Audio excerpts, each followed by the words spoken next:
Joe Kent, former director of the National Counterterrorism Center, who resigned in March due to his stance on the conflict with Iran, advocates for the withdrawal of U.S. combat forces from the Middle East.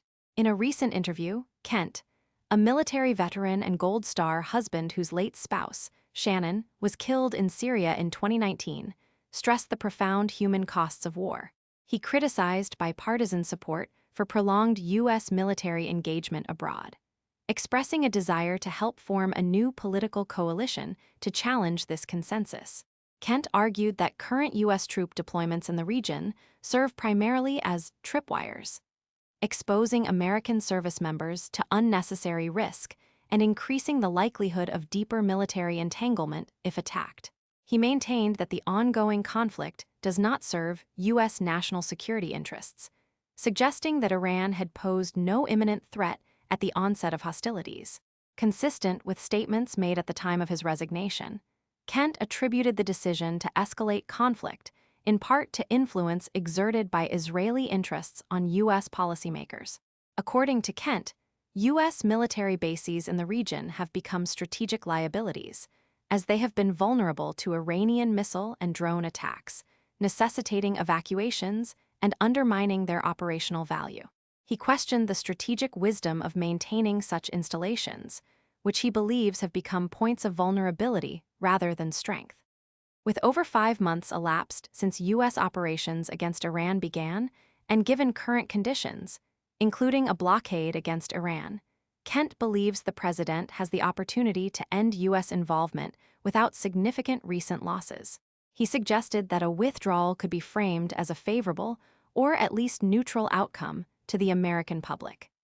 Kent encouraged citizens who share his views to contact their elected representatives to advocate for an end to U.S. participation in the conflict.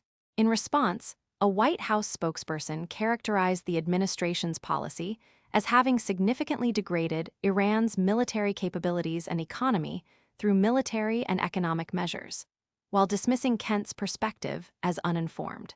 Asked about future political ambitions, Kent, who has previously run for Congress, indicated he does not intend to seek office, but expressed a commitment to fostering a political movement that would emphasize the costs of ongoing foreign interventions for ordinary Americans.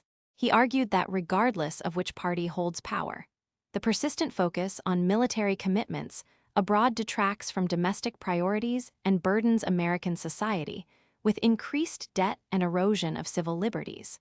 Kent further argued that in light of economic challenges, including national debt and inflation, U.S. foreign aid should be limited to states that demonstrably strengthen national security and should not be extended to countries engaged in espionage or influence operations against the United States. Want to make sure you never miss our latest videos? Tap that follow button right now. If our content brought a smile to your face, made you think, or taught you something new, please like this video and share with your friends and family. Your support helps our community grow, and sharing the love only takes a second. Thank you for watching and being part of our journey.